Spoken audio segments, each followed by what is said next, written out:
Hola. ¿Cómo andan? Hoy les traigo una historia que te pondrá los pelos de punta. El accidente. Desde muy joven siempre fui susceptible a cosas extrañas, aunque me negaba a creer en cosas sobrenaturales, podía en ocasiones ver sombras y personas donde no deberían estar. Incluso escuchaba que me hablaban con susurros y voces secas.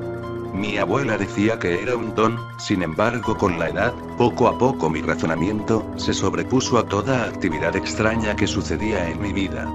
Fue una madrugada que eso cambió. Regresaba de dejar a mi novia después de ir al cine, ella vivía en una colonia al norte de la ciudad.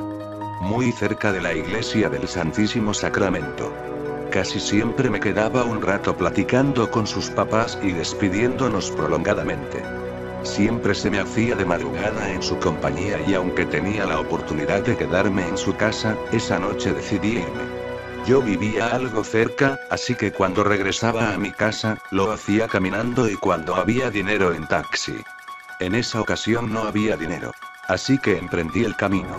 Iba sumido en mis pensamientos cuando llegué a un retorno en el largo camellón de la calle, empezaba una cuadra larga, que casi siempre estaba a oscuras. Las lámparas, aunque había en el camellón central, a veces se apagaban.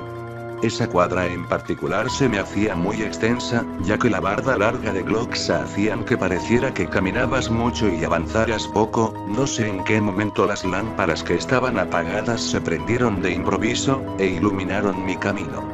Sin embargo vi algo extraño a lo lejos casi a la mitad de la cuadra, parecía una persona sentada en la banqueta. Conforme me acercaba me percaté que era una jovencita, parecía llorar, porque tenía su cabeza entre las rodillas. Al estar junto de ella, le pregunté qué le pasaba y entonces volteó a verme, sentí una leve impresión al ver el rostro de aquella joven. Estaba pálida y parecía haber llorado mucho, tenía una expresión de dolor y de angustia que te estremecía el corazón. Y una piel completamente pálida.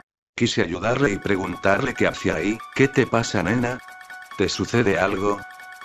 Pregunté con una voz entrecortada y casi en el llanto. Tan solo dijo: mamá, mi mamá, ¿qué le pasó a tu mamá? Fue entonces que volteó a la carretera y señaló a un lugar a lo lejos. Yo supuse que algo había pasado, porque se veían luces parpadeantes y había gente en la esquina. Supuse que era un accidente, muy comunes en ese lugar porque era un cruce de semáforo muy mal planeado.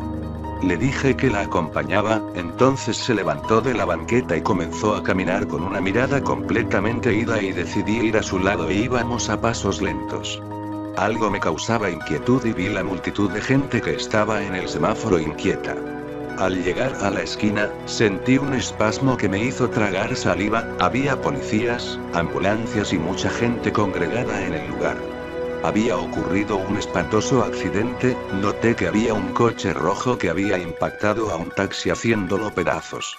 Pero lo que más me puso en alerta era la gente que estaba tirada en el piso y otra más que intentaban sacar del vehículo destrozado.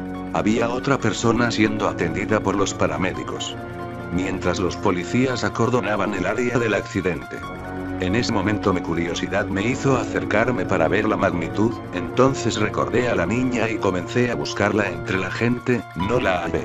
Pero suponía que había participado o visto el accidente y quizá a su mamá le había pasado algo, no quise seguir buscándola así que comencé a caminar a mi casa sin dejar de ver a las personas tiradas en el piso.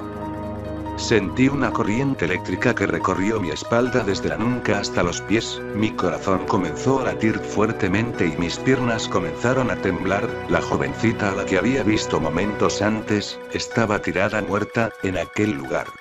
Comencé a sentir náuseas y ganas de devolver el estómago cuando vi que unas personas la ponían en una camilla y la metían en la ambulancia. Comencé a caminar con pasos lentos, el trayecto se me hizo muy largo y tenía miedo. Al llegar a mi casa estaba ido, sabía que había visto algo. Escuché la voz entrecortada de la jovencita, y la vi pararse de la banqueta y caminar, y luego la vi muerta tendida en el piso. En ese momento comencé a llorar desconsoladamente.